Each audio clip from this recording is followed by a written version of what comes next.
नमस्कार, good afternoon. Global E Tech में आपका स्वागत है। आज हम गुज्जर प्रतिहार पार्ट 2 पढ़ रहे हैं। आज के जो गुज्जर प्रतिहार हैं वो भीनमाल और जालोर के गुज्जर प्रतिहार हैं। ठीक है, हाँ या ना? चलिए, तो अलग से आपको लिखना है क्योंकि कल वाले गुज्जर प्रतिहारों में शामिल नहीं है, अलग है। भीनमाल शाखा, बाद में उज्जैन चले जाएंगे और आप इनको आगे और भी बढ़ा सकते हो क्योंकि आगे जाके ये कन्नौज चले जाएंगे, कन्नौज तक फैल जाएंगे। तो इनको इस शाखा के नाम से भी बोल सकते हो आप। समझ रहे हो कि नहीं समझ रहे हो? यानी भीनमाल शाखा उज्जैन कन्नौज वाली शाखा की बात कर रहे हैं। और सबसे ज्यादा इंपॉर्टेंट है, गुज्जर प्रतिहारों को लेकर क्वेश्चन यहां से जरूर आता है। समझे? पहला शासक नागभट्ट प्रथम। अब आप बोलोगे ये है कौन? ये आपका मंडोर में आप पढ़ के आए हो, इसको पढ़ के आए हो ना। नागभट्ट प्रथम पढ़ के आए हुए हो मंडोर में, वही नागभट्ट है।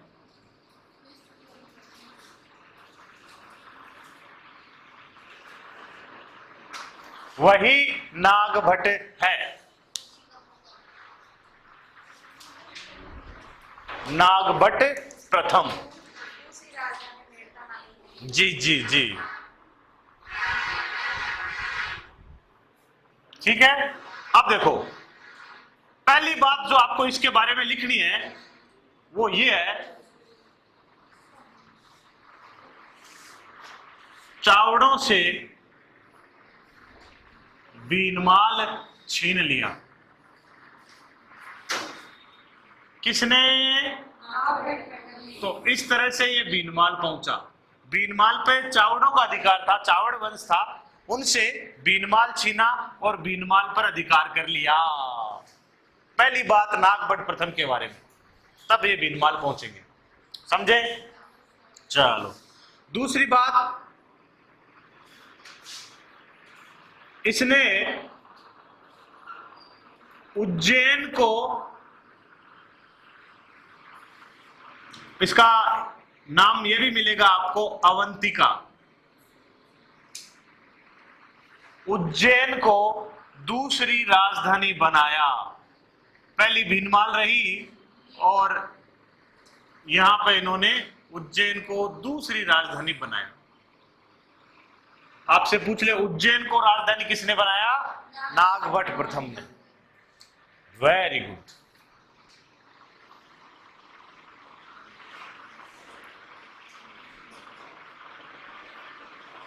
अरबी आक्रमण का सामना किया। नागभट्ट प्रथम अरबी आक्रमणकारी थे, इस समय आक्रमण कर रहे थे भारत देश पर, उनका सामना किया इसने सफलतापूर्वक। इनका उनको सामना किया। कई बार एग्जाम में पूछ लेता है कि नागभट्ट प्रथम के समय जिस अरबी ने आक्रमण किया उसका नाम क्या था, तो उसे जुनेद कहते हैं। जुनेद नामक अरबी शासक का आक्रमण।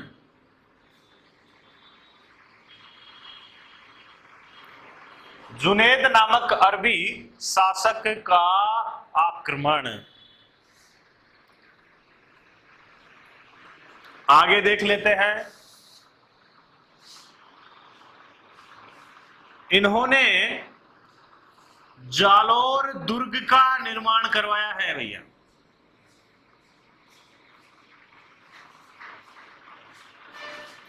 कौन से दुर्ग का? जालोर दुर्ग का निर्माण करवाया।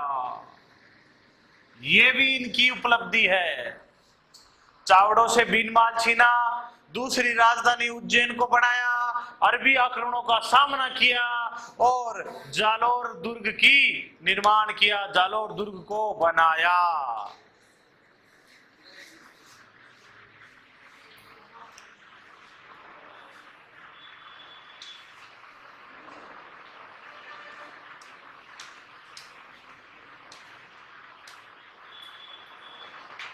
देखो इतना साम्राज्य फैला दिया, आपके सामने दिख रहा है, हाँ या ना। भीनमाल उज्जैन तक पहुंच गया, और भी छोटे मोटे क्षेत्र है जो मैं लिखा नहीं रहा हूं, बहुत सारे क्षेत्रों पे अधिकार है इसका। जब इतना सब कुछ कर दिया इसने, तो एक बात और भी ध्यान रखनी है, वो ये है नागभट्ट प्रथम के बारे में, जो आगे जाके सभी राजाओं के साथ हो गई। इनके काल में ध्यान से लिखना, चौहान, परमार, चालुक्य,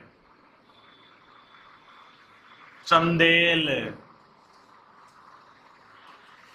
गुहिल,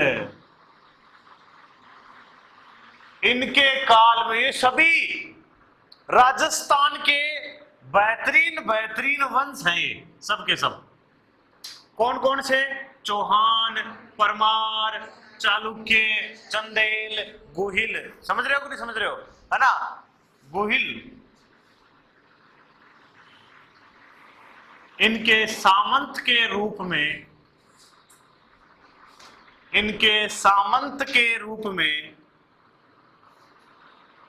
कार्य करते थे। यानी पावर सेंटर नंबर 1 कौन? नागभट्ट प्रथम खुद। और ये सब क्या है? पावर सेंटर नंबर 2 थे, सामंत थे सब के सब। प्रतिहारों के सामंत शुरुआत में, ये आगे जाके जब आप पढ़ते हो, गुहिल खुद स्वतंत्र होते हैं, प्रतिहारों के बाद स्वतंत्र होते हैं, स्वतंत्र राजा बनते हैं। लेकिन इस समय तो ये नागभट्ट प्रथम के क्या हैं? सामंत हैं। क्या है? सामंत।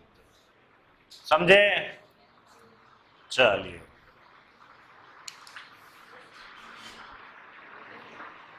एक बात और, एक संजन ताम्र पत्र, एक लेख है, या संजन ताम्र लेख, संजन ताम्र लेख। आपको बता दूं, ये राष्ट्रकूट शासकों का लेख है, राष्ट्रकूट शासकों का लेख। दक्षिण भारत में एक वंश था, राष्ट्रकूट वंश, उनका लेख है। ठीक है, इस ये लेख क्या बोलता है, वो बात सुननी है ध्यान से, ध्यान रखना। राष्ट्रकूटों का लेख है ये, राष्ट्रकूटों का एक राजा हुआ करता था अमोघ घर्ष, उसका लेख है ये। ये क्या बोलता है? इनके समय राष्ट्रकूट शासक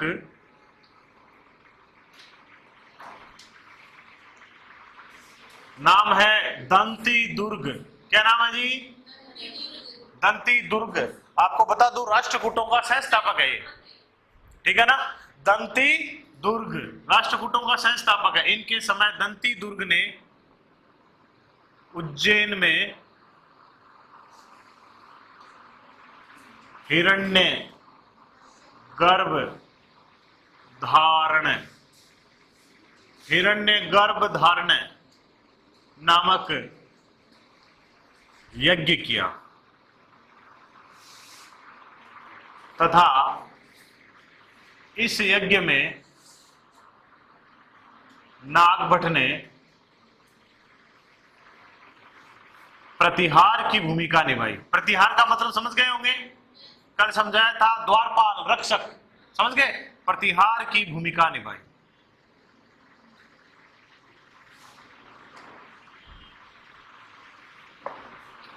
ठीक है, हिरण्य गर्भ धारण का मतलब पुत्र प्राप्ति के लिए किया गया यज्ञ। यह जानकारी हमें संजन ताम्र लेख से मिलती है, जो राष्ट्रकूटों का लेख है, अमोघ घर्ष ने लगवाया था। अमोघ घर्ष यानी दंती दुर्ग की वंश की परंपरा का कोई राजा है, आगे जाके बनेगा, ठीक है ना? वो बोलता है कि मेरे वंश का संस्थापक, मेरे वंश का संस्थापक दंती दुर्ग उज्जैन में हिरण्य गर्भ धारण यज्ञ करवाता है। किसकी आज्ञा लेके? नागभट्ट की आज्ञा लेके, और नागभट्ट उसमें प्रतिहार का कार्य करता है। समझ गए कि नहीं समझे? क्यों नहीं समझे? प्रतिहार का कार्य मतलब उस यज्ञ की रक्षा का कार्य। रक्षक का कार्य करता है, द्वारपाल का कार्य करता है।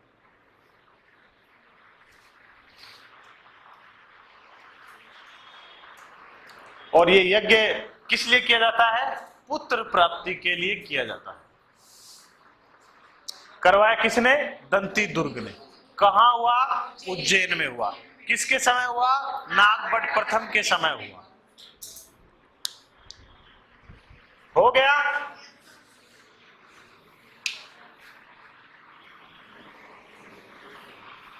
ओके, अब देखिए आगे। फिर एक है ग्वालियर अभिलेख।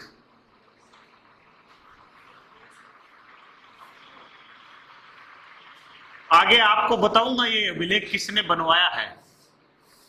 गुर्जर प्रतिहार शासक ने बनवाया है, आगे बात करेंगे। वैसे मिहिर भोज ने बनवाया है। ग्वालियर अभिलेख की बात करते हैं। ग्वालियर अभिलेख में नागभट्ट प्रथम को प्रथम जरूर लगाना बच्चों, क्योंकि इसी अभिलेख में नागभट्ट द्वितीय को भी कुछ कहा गया है। कंफ्यूजन वाली बात है थोड़ी सी।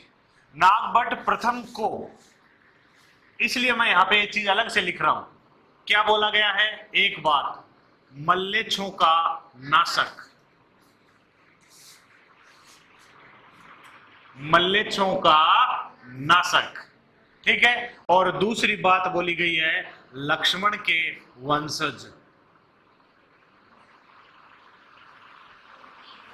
लक्ष्मण की संतान, लक्ष्मण के वंशज। ये दो बातें ग्वालियर अभिलेख में नागभट्ट प्रथम के लिए बोली गई है। याद रखें, नागभट्ट द्वितीय के लिए इसी अभिलेख में इसे प्रतिहारों का करण कहा गया है। नागभट्ट द्वितीय को, ये जरूर याद रखना। समझ में आ रही बात? उसे प्रतिहारों का करण कहा गया है, लेकिन नागभट्ट प्रथम को ये दो बातें बताई गई है, मल्लेच्छों का नाशक और लक्ष्मण का वंशज कहा गया है। समझ गए? ये बात मैं कल ही बता चुका हूं। लक्ष्मण के वंशज क्यों कहते हैं? लक्ष्मण राम के क्या क्या, राम के लिए क्या काम किया है? रक्षक का काम किया है। ओके, इतनी छोटी सी बात ध्यान रखनी है। दो उपाधियां इंपॉर्टेंट है। अब इसमें दो उपाधियों के अलावा कुछ अन्य उपाधियां भी है इसे।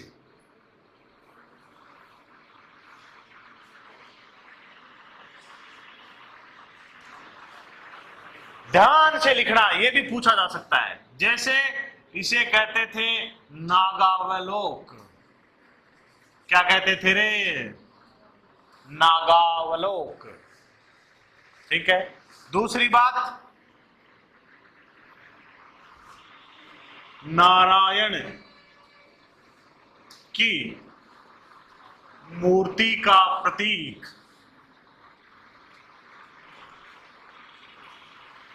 तीसरी बात, मेघनाथ का अवरोधक।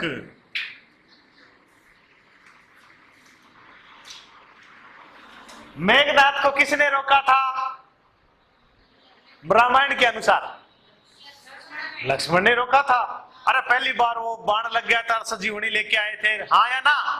बाद में हालांकि फाइनली मेघनाथ का काम पटाया किसने था? लक्ष्मण ने पटाया था। तो मेघनाथ को रोकने वाला क्षत्रिय ब्राह्मण, इनको ये भी कहते हैं, यानी ये ब्राह्मणों और क्षत्रियों का मिक्सअप है।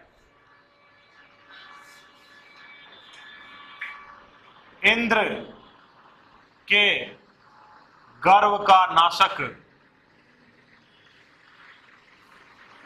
इंद्र के गर्व का नाशक। और अभी अभी आपने पढ़ा है मल्लेच्छों का नाशक, ये भी एक उपाधि है।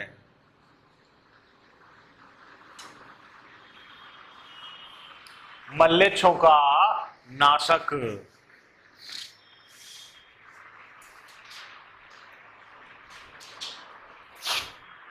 आया ना? बात समझ में आई? ये इतने सारे काम नागभट्ट प्रथम ने किए हैं। नागभट्ट प्रथम में याद रखने हैं आपको। इसलिए उसे इतनी सारी उपाधियां दी गई है। नागावलोक, इसके दरबार को कहते थे नागावलोक दरबार, आगे दरबार लग जाएगा बस। नारायण की मूर्ति का प्रतीक, मेघनाथ का अवरोधक, क्षत्रिय ब्राह्मण, इंद्र के गर्व का नाशक, मल्लेच्छों का नाशक कौन है? नागभट्ट प्रथम है। समझे? मिटा दूं ना? चलिए, बढ़िया बात।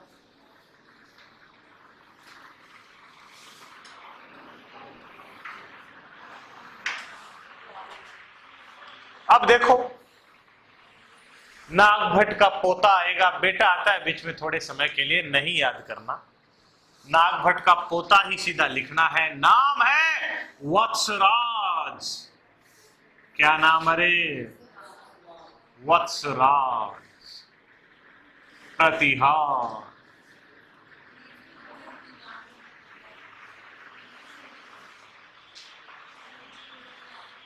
उसका बेटा था देवराज, देवराज का बेटा ये, यानी देवराज ने 56 से लेके 83 तक शासन किया होगा।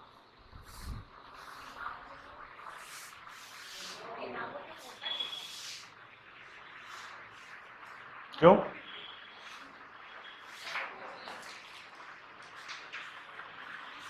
देखिए, सवाल आ जाए, क्या सवाल आ जाए?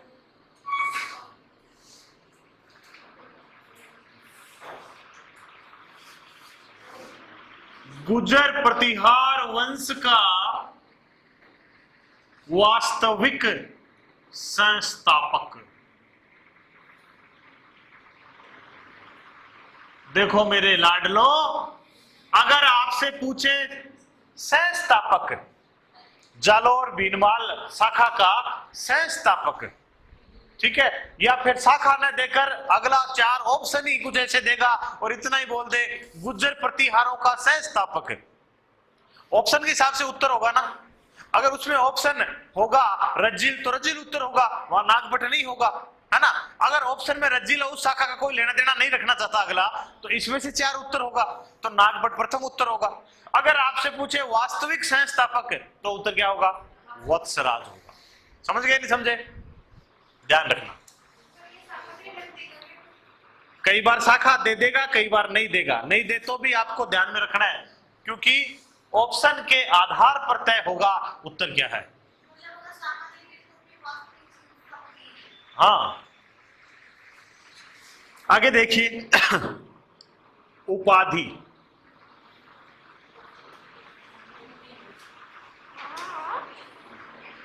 उपाधि देखिए, एक उपाधि है, इसे कहते हैं रण हस्तिन। क्या उपाधि है जी? रण हस्तिन। इसका अर्थ होता है युद्ध का हाथी या युद्ध का राजा। हाथी तो युद्ध में ही काम आता है भाई, है ना। युद्ध का हाथी या युद्ध का राजा, समझे क्या? और दूसरी उपाधि है जयवराह।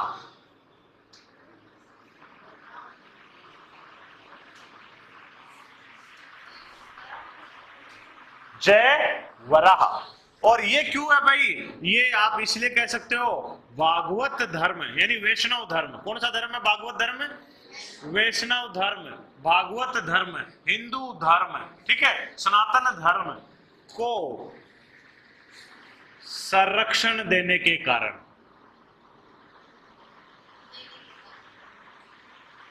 देने वाला, ये भी कर सकते हो।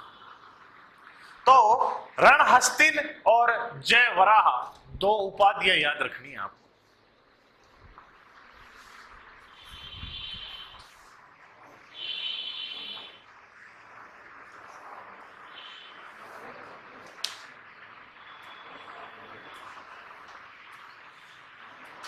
ठीक है, हो गया, बड़ा ही आसान है, कोई खास बात नहीं है। अब एक इंपॉर्टेंट चीज करा रहा हूं इसके अंदर ही, बड़ी इंपॉर्टेंट बात है वो।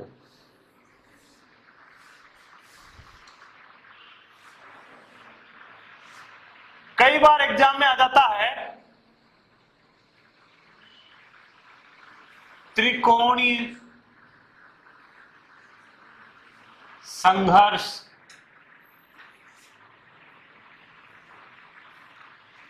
या त्रिपक्षीय संघर्ष या 100 वर्षों का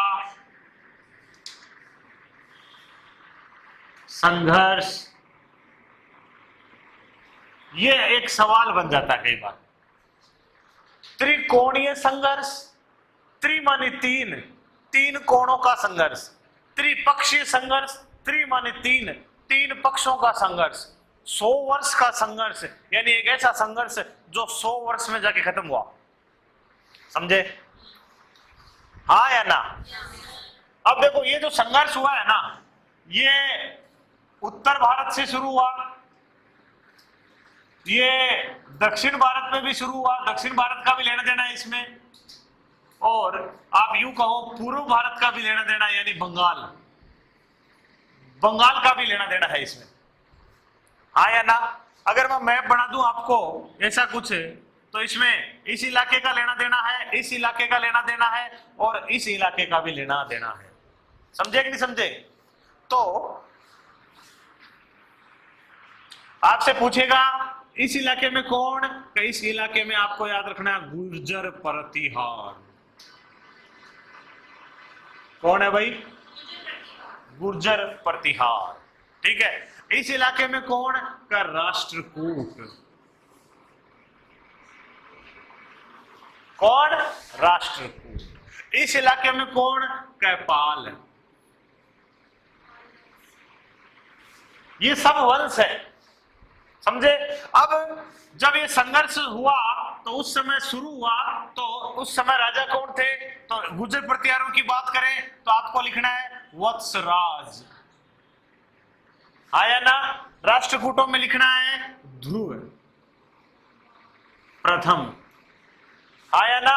और देवपाल में, पाल वंश में लिखना है धर्मपाल। ठीक है। अब मैं आपको एक चीज और बता दूं, साथ में लिखनी नहीं है। आपसे पूछे गुर्जर वंश का संस्थापक कौन है? गुर्जर प्रतिहारों का नागभट्ट प्रथम। ठीक है। राष्ट्रकूटों का संस्थापक कौन है? दंती दुर्ग, ये लिखाया था। और पाल वंश का संस्थापक कौन है? गोपाल। कौन है? गोपाल। समझे? क्या हुआ? समझ गए कि नहीं समझे? याद रखना है उत्तर भारत, दक्षिण भारत और बंगाल तीनों का एक संघर्ष है, त्रिपक्षीय संघर्ष कहलाता है। गुर्जर प्रतिहार, राष्ट्रकूट, पाल, और इस समय ये तत्कालीन शासक हैं। ठीक है। अब मैं आपको यहां लिख रहा हूं क्या?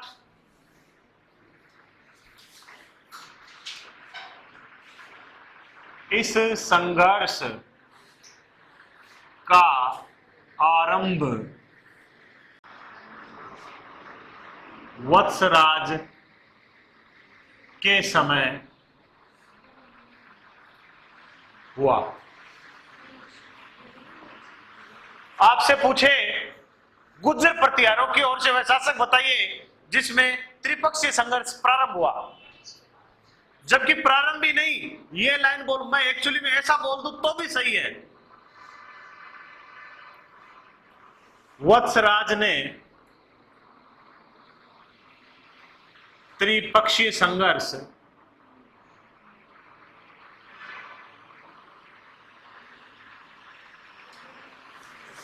को प्रारंभ किया है। प्रारंभ इसने खुद ने किया है साहब। समझ में आ रही है बात? कैसे किया तो देखते हैं भाई। वत्सराज ने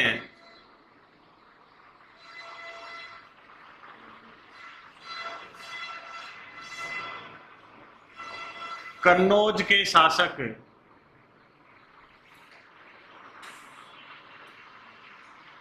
इंद्रायुध, क्या नाम है? इंद्रायुध को हराया। फिर एक बात लिखते हैं, वत्सराज ने पाल वंश के शासक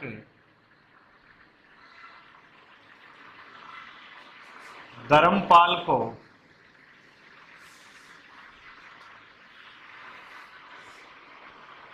मुंगेर के युद्ध में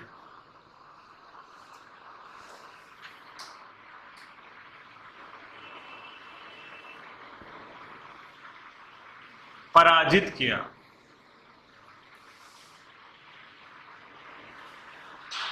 तो इस प्रारंभ यहां से हुआ है, वत्सराज ने शुरुआत की है, क्योंकि ये जो तीनों का जो संघर्ष हो रहा है ना, ये तीनों का जो संघर्ष हो रहा है ना, वो सब के सब एक जगह को लेने के लिए हो रहा है, और उस जगह का नाम है कन्नौज। किसको लेने के लिए हो रहा है? कन्नौज को लेने के लिए संघर्ष हो रहा है। और शुरुआत की किसने की है? वत्सराज ने की है। उसने कन्नौज के शासक इंद्रायुध को हरा दिया। जब इंद्रायुध को हरा दिया तो धर्मपाल बोला कि क्यों क्यों क्यों भाई, तू क्या अनोखो है कि मैं भी लेशकू कन्नौज ने। तो धर्मपाल ने आक्रमण किया तो वत्सराज ने धर्मपाल को भी हरा दिया। हाँ या ना? जब इस दोनों को हरा दिया तो आगे की मैं बात बता देता हूं आपको, जो लिखनी नहीं है। क्या हुआ? राष्ट्रकूट शासक है ना, इसने सबसे पहला शासक है इस संघर्ष में भाग लेने वाला राष्ट्रकूटों का, ठीक है ना, इसने आक्रमण किया और वत्सराज को हरा दिया। हाँ या ना? ठीक है। अब वत्सराज तक तो ये संघर्ष यहीं तक है। अगला राजा आएगा, संघर्ष को खत्म ही कर देगा पूरा, और संघर्ष में फाइनली गुर्जर प्रतिहार जीतेंगे, विजेता रहेंगे। क्योंकि मैंने शुरुआत में लिखाया था बीनमाल, उज्जैन, कन्नौज, शाखा। कन्नौज इनको हाथ आएगा लास्ट में। समझ में आएगी नहीं? तो यहां तक की बात यहां तक है। वत्सराज के बाद नागभट्ट द्वितीय आएगा और वो फाइनली विजेता बनेगा। क्यों? क्योंकि वो इस धर्मपाल को दोबारा हरा देगा और कन्नौज को दोबारा जीतेगा और फाइनली जीतेगा, क्योंकि उस समय राष्ट्रकूट नहीं आएंगे। समझ में आ रही कि नहीं आ रही? उस समय राष्ट्रकूट बीच में नहीं आएंगे। अब आप बोलो गुरुजी राष्ट्रकूटों ने जब इसको हरा दिया तो कन्नौज पे अधिकार नहीं किया होगा। नहीं, कन्नौज पे अधिकार नहीं किया, क्योंकि राष्ट्रकूटों के लिए मुश्किल है बच्चों। मुश्किल क्यों है? एक बार सोच के देखो, यहां से आके यहां शासन करना बच्चों का खेल है क्या? आया ना? कितना परिवहन, संचार, कितनी सुविधाओं का होना जरूरी है, तब जाके आप ये शासन कर पाते हो। इन्होंने आक्रमण कर दिया ध्रुव ने, और जीत भी गया ध्रुव, क्योंकि ध्रुव उसके बाद अपन मुकुट के नीचे इस जीत के प्रतीक स्वरूप गंगा और यमुना के प्रतीक लगाने लग गया, ठीक है ना, कि मैं गंगा और यमुना को जीत के आया हूं। गंगा और यमुना के बीच के भाग को ही कन्नौज कहते हैं। समझ में आई कि नहीं? गंगा और यमुना के बीच के भाग को दोआब प्रदेश कहते हैं, दो नदियों का क्षेत्र कहते हैं, और इनके बीच के भाग को ही एक तरह से कन्नौज कहते हैं। कान्य खूब पुराना नाम है। तो वो अपने प्रतीक लगाने लग गया कि गंगा और यमुना का स्वरूप, लेकिन वो कन्नौज पर एक तरह से आप बोलो को स्थायी अधिकार संभव नहीं हो पाया, ठीक है। इसलिए इन दोनों को क्या मिल गया? दोबारा मौका मिल गया लड़ने के लिए। समझे कि नहीं समझे? अगर वो परमानेंट राज कर लेता तो ये तो देखते रह जाते, राष्ट्रकूट जीत जाते। उतारो। त्रिपक्षीय संघर्ष की शुरुआत है ये, इसको खत्म अपन नागभट्ट द्वितीय में कर देंगे, और ये 100 साल का संघर्ष कहा जाता है। शुरुआत करने वाला वत्सराज है, याद रखना, वत्सराज ने शुरुआत की है कन्नौज पर आक्रमण करके, वहां के शासक इंद्रायुध को हराकर। समझ में आई कि नहीं? वैसे देखा जाए तो इसमें 4 राज्य भाग ले रहे हैं। ले रहे कि नहीं ले रहे? कन्नौज वाला भी तो साथ में है ना, पर कन्नौज वाला इतना अयोग्य है कि उसको इस समय इतना माना नहीं जा रहा है, क्योंकि वो धर्मपाल के कहने के अनुसार चल रहा है। आया ना? धर्मपाल बोलता है वही काम कर रहा है वो इस समय। तो धर्मपाल जो बोलेगा वही काम करेगा, तो इसीलिए इनको त्रिपक्षीय संघर्ष कहते हैं। नहीं तो ये क्या कहते हैं फिर? चतुर्पक्षीय संघर्ष कहते हैं। नहीं तो अरे भाग तो 4 ले रहे हैं ना। हो गया? चलो बढ़िया बात। ये आपका त्रिपक्षीय संघर्ष है जो वत्सराज के समय शुरू हुआ। ये बात आपको ध्यान रखनी है। किसके समय? किसके समय? क्या हुआ है? कोई विशेष बात?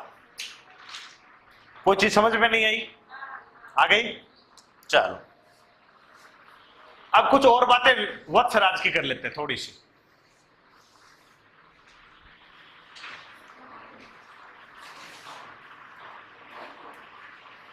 दरबारी।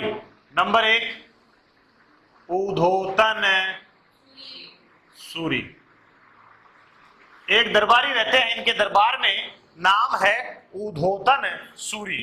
उधोतन सूरी जी, ये पुस्तक याद कर लेना रे, बहुत इंपॉर्टेंट है। उधोतन सूरी जी की पुस्तक है कुवलय माला। कुवलय माला, ठीक है ना। जालोर दुर्ग में बैठ के लिखी है इन्होंने ये किताब। उधोतन सूरी दरबारी है इनके, कुवलय माला लिखी है। याद रखना इस बात को, और कुवलय माला के बारे में याद रखना, इसमें 18 भाषाओं का उल्लेख है। कितनी उल्लेख है, जिसमें से एक मरु भाषा भी है। मरु कौन सी है? आपड़ली मरु भाषा भी है, मारवाड़ी। समझ में आई कि नहीं? हालांकि मारवाड़ी तो अबुल फजल बोलता है, मरु भाषा ही है एक्चुअली में ये तो। हाँ या ना? एक और है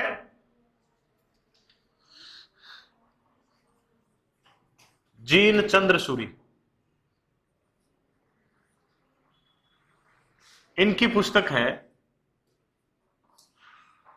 हरिवंश।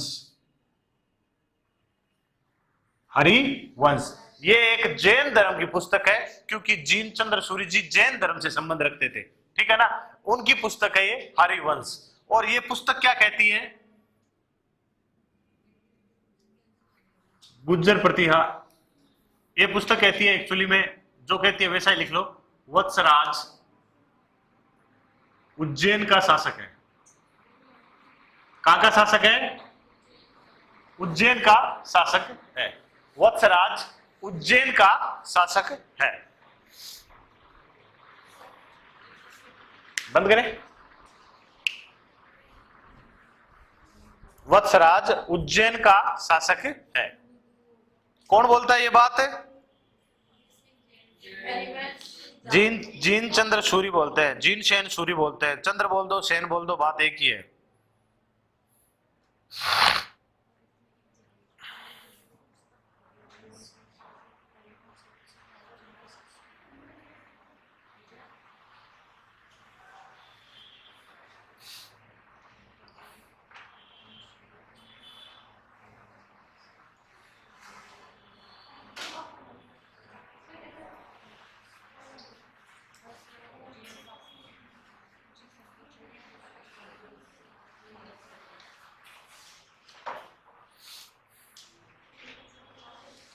हो गया? चलिए,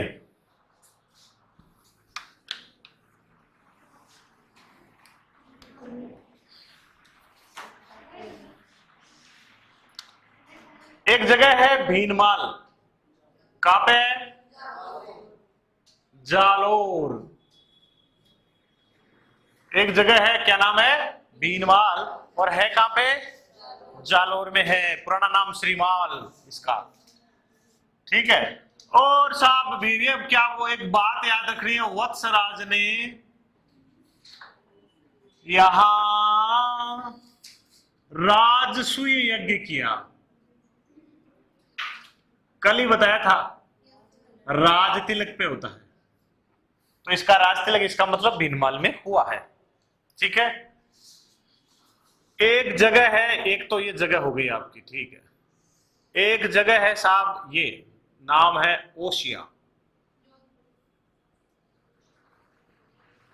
ओशिया है कहां पे? जोधपुर में। वैसे आपको बता दूं, राजस्थान का भुवनेश्वर कहते हैं इसे। राजस्थान का भुवनेश्वर। ओशिया को राजस्थान का भुवनेश्वर। भुवनेश्वर। चलिए, अब यहां पे क्या क्या किया इसने वो देखना आपको, ठीक है। नंबर 1, सचियाय या सचिया, सचिया माता का मंदिर, याद रखना है। कौन सा मंदिर? सचिया माता का मंदिर बनाया। किसने बनाया भाई? वत्सराज ने बनाया। और आपको मैं एक बात और बता दूं क्या, इसमें याद आ गई मुझे, ओस वालों की कुलदेवी है।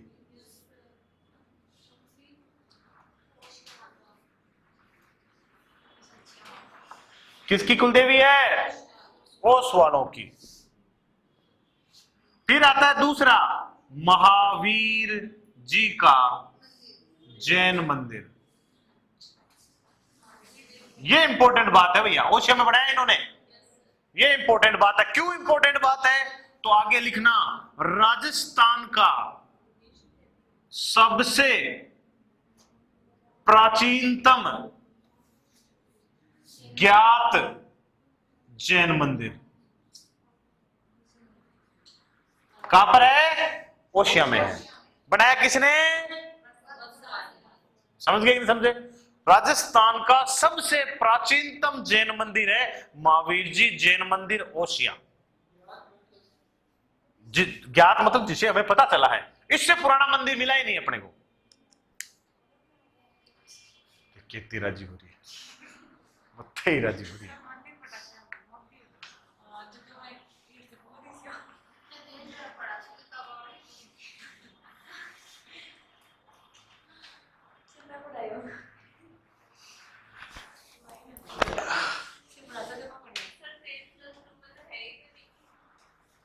जैन धर्म को नहीं गए, फायदे में बच गए।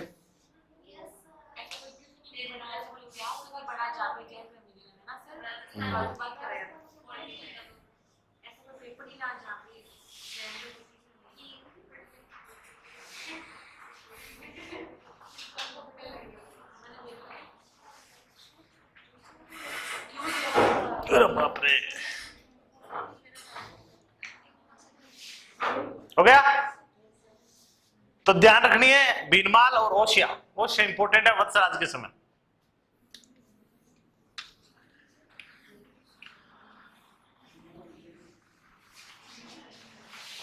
और इनके समय का एक अभिलेख है, वो भी याद रखना है, वली प्रबंध या वल प्रबंध।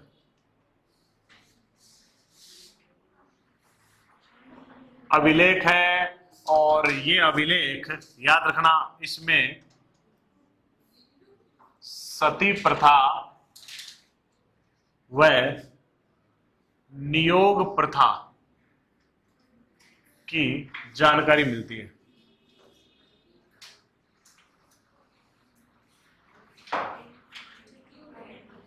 इनके वल प्रबंध कह सकते हो, वली प्रबंध कह सकते हो, बात एक ही है। इनके समय का लेख है जिसमें सती प्रथा या सॉरी दूसरी बात है नियोग प्रथा की जानकारी मिलती है। सती तो जानते ही हो, नियोग किसे कहते हैं? बताओ आप, नहीं आप बताओ किसे कहते हैं? पुत्र प्राप्ति के लिए किसी दूसरे पुरुष से विवाह करना नियोग प्रथा कहलाती है।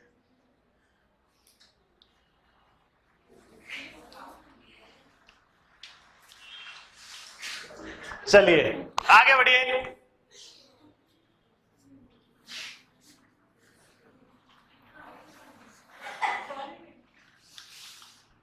अब आ रहा है नागभट्ट द्वितीय। नागभट्ट प्रथम तो आ चुका है ना, तो नागभट्ट द्वितीय की बारी है।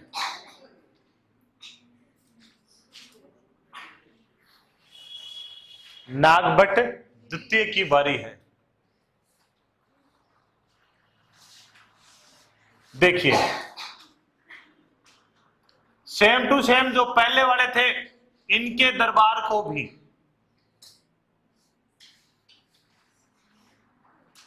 नागा वैलोक दरबार कहा जाता है। नागा वैलोक।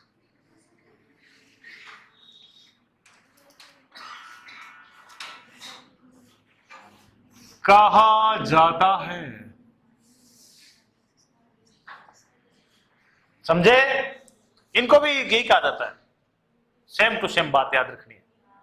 फिर थोड़ी सी बात इनकी आपको याद रखनी है, त्रिपक्षीय संघर्ष से रिलेटेड है, तो मैं वापस हेडिंग डाल रहा हूं, त्रिपक्षीय संघर्ष, क्योंकि अभी अपन ने वहां छोड़ा था ना उसको, इसलिए थोड़ा सा पूरा भी कर देना है ना। तो देखते हैं क्या क्या किया इन्होंने यहां पे, याद रखना है। इस संघर्ष के दौरान कन्नौज के चक्रायुद्ध, क्या नाम है, चक्रायुद्ध, तथा बंगाल के धर्मपाल। आपको धर्मपाल याद नहीं रहे तो बताऊं, आपने बार बार पढ़ी होगी रे गीत गोविंद, टीका टीका कितनी टीकाएं हुई है। वो गीत गोविंद के राइटर कौन, जयदेव, इसी के दरबार में रहता था, धर्मपाल के, बंगाल में। समझ में आई नहीं ये बात। तो बंगाल के धर्मपाल को पराजित कर निर्णायक रूप से कन्नौज विजय किया तथा त्रिपक्षीय संघर्ष को समाप्त किया। समझे क्या? त्रिपक्षीय संघर्ष को इन्होंने क्या कर दिया, समाप्त कर दिया निर्णायक रूप से। और फिर फाइनली आपको याद रखना है, कन्नौज को राजधानी बनाया। ये पूछे ना आपसे किसने बनाया, तो आपको याद रखना है कन्नौज को राजधानी नागभट्ट द्वितीय ने बनाया है, राजधानी बनाया। आपसे पूछे उज्जैन को राजधानी बनाया नागभट्ट प्रथम ने, कन्नौज को राजधानी बनाया नागभट्ट द्वितीय ने। ये थोड़ा सा ध्यान रखने वाला बात है, क्योंकि पहला ऑप्शन ये उल्टा मिलेगा और आप थोड़ा सा ध्यान नहीं दोगे तो एक नंबर हाथ से चला जाएगा। क्योंकि बहुत ही सरल सवाल है, आसान सवाल है, आसान नंबर है, लेकिन हम जल्दबाजी में गलती कर देते हैं। आप बोलते हो ना कि कुछ क्वेश्चन कुछ जल्दबाजी में गलत हो जाते हैं, वो क्वेश्चन कुछ ऐसे ही होते हैं, आते हुए भी गलत हो जाते हैं।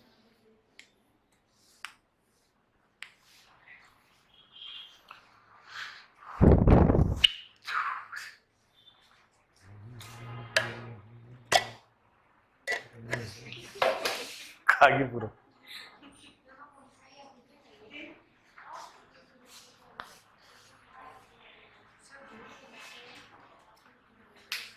टाइम देखिए,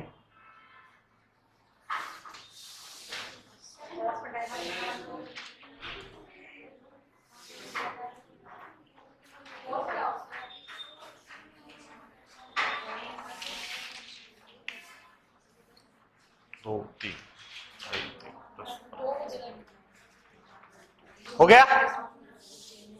अब देखो, ये तो आपसे पूछ ले त्रिपक्षीय संघर्ष को प्रारंभ करने वाला गुर्जर प्रतिहार शासक वत्सराज, त्रिपक्षीय संघर्ष को समाप्त करने वाला गुर्जर प्रतिहार शासक नागभट्ट देते। ये दो क्वेश्चन तो उत्तर यही मिल गए ना। इसके अलावा कुछ क्वेश्चन और आ जाए ना तो आपको थोड़ा सा देखता हूं, बता देता हूं। इस संघर्ष में सर्वाधिक बार विजय हुए, तो आपको बता दूं इसमें आपका उत्तर राष्ट्रकूट करना है। आपको ये जीते बहुत हैं ये संघर्ष, पर ये स्थायी रूप से अधिकार नहीं कर पाए। समझ में आई? इस संघर्ष के अंतिम विजेता तो ये तो पता ही है, गुर्जर प्रतिहार, गुर्जर प्रतिहार। समझे? ये दो एक सवाल और भी आ सकते हैं। इस संघर्ष में सबसे ज्यादा जीत किसको मिली है? राष्ट्रकूटों को मिली है, पर राष्ट्रकूटों का स्थायी अधिकार नहीं हो पाया कन्नौज के ऊपर। ठीक है ना। इस संघर्ष में अंतिम रूप से कौन जीते? गुर्जर प्रतिहार जीते। और वो बातें मैंने लिखा ही चुका हूं। इस संघर्ष में राष्ट्रकूटों की ओर से भाग लेने वाला शासक ध्रुव है, ठीक है ना। इस संघर्ष में पाल वंश की ओर से भाग लेने वाला शासक धर्मपाल है। ये क्वेश्चन बढ़ते हैं, बार बार रिपीट होते हैं और कोई खास बात नहीं है, समझ गए। ये संघर्ष कितने साल चला था? 100 साल।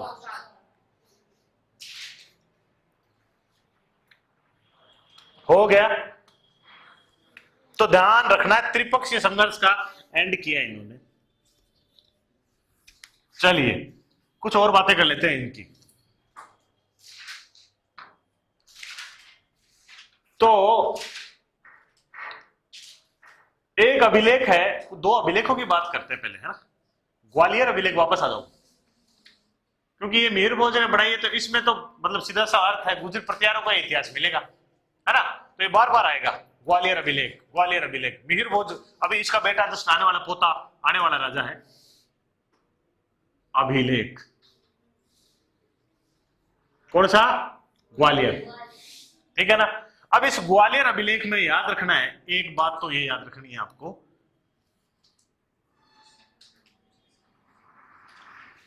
नागभट्ट द्वितीय को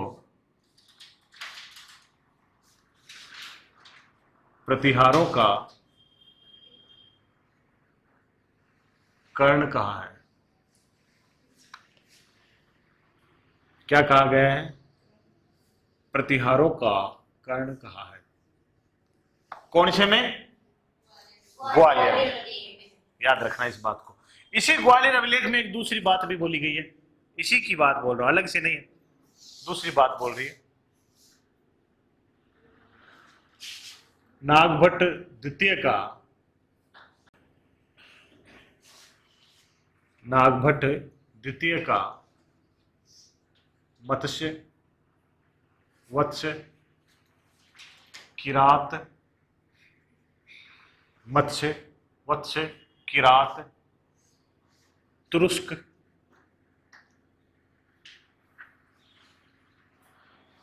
मत्स्य, मत्स्य, किरात, तुरुस्क प्रदेशों पर अधिकार था। याद रखना है इस बात को। अब आप बोलो गुरुजी यहां का नाम भी बता दो, आजकल के है ना, ऐसे कैसे याद रख लें? तो मत्स्य आपको याद रखना है, मत्स्य की राजधानी विराटनगर हुआ करती थी। और आपको ये याद रखना है पूर्वी राजस्थान है। क्या है ये? पूर्वी राजस्थान है, ठीक है। हाँ हाँ हाँ हाँ, जयपुर वाला, विराटनगर बैराट जयपुर है, तो जयपुर वाला। वत्स्य आप ये समझ लो इलाहाबाद, क्या कह सकते हो आप इसको? इलाहाबाद, यूपी। वत्स की राजधानी कौशाम्बी हुआ करती थी और इलाहाबाद का प्राचीन नाम कौशाम्बी है। समझ गए नहीं समझे? किरात, आओ हो, आपको मैं जियोग्राफी पढ़ाई रहा हूं, उसमें आपको हिमालय प्रदेश मिलेगा, समझ रहे हो? जो शिवालिक और पर्वतमालाएं जो पढ़ा रहा हूं ना, वो किरात प्रदेश था प्राचीन काल में, ठीक है। अच्छा, तुरुस्क, अब देखो ये पश्चिम का मुस्लिम प्रदेश है, यानी आजकल पाकिस्तान है ना जो, वो इलाका पश्चिम मुस्लिम प्रदेश, जहां पे आजकल लाहौर, इस्लामाबाद, पेशावर, रावलपिंडी जो है छोटे छोटे नगर, उन नगरों की बात हो रही है। यानी ये ग्वालियर प्रशस्ति है ना, इसकी विजय को भी बताती है कि इसने इन प्रदेशों को जीत लिया था, ठीक है ना। मत्स्य, वत्स, किरात, तुरुस्क प्रदेशों का विजेता कहा है, ठीक है ना। प्रदेशों का विजेता, जैसा लिखा है वैसा ही लिखो, का विजेता है, समझे क्या? का विजेता है कौन? नागभट्ट द्वितीय।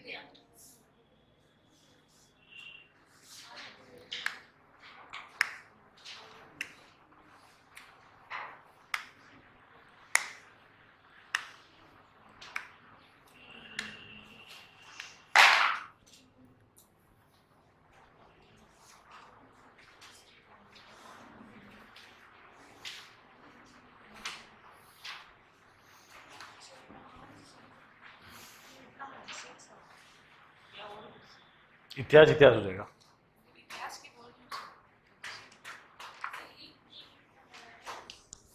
हो गया। चलो, ऐसे ही जैसे आपने ग्वालियर अभिलेख लिखा, ग्वालियर अभिलेख कहाँ है? ग्वालियर में, ठीक है। वैसे ही एक अभिलेख है बुचकुला अभिलेख। कौन सा अभिलेख? कौन सा? बुचकला, ठीक है ना। बुचकला नाम जो कितना बढ़िया है। कहां पर? जोधपुर में एक पार्वती माता का मंदिर है, वहां पे मिला बुचकला। बस थोड़ी सी बात याद रखनी है। क्या बात है भाई इसमें? नागभट्ट, याद रखना, द्वितीय की है वो भी, द्वितीय की उपाधियां। नागभट्ट द्वितीय की उपाधियां हैं। नंबर 1 परम भट्टारक, नंबर 2 महाराजा धीराज, ये इंपॉर्टेंट बात है रे। और नंबर 3 परमेश्वर, परमेश्वर। ये उपाधियां आपको बुचकला में मिलेगी, बुचकला अभिलेख में।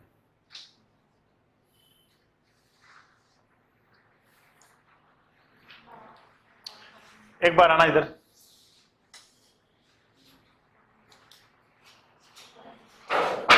एक बार के लिए ऑफ कर।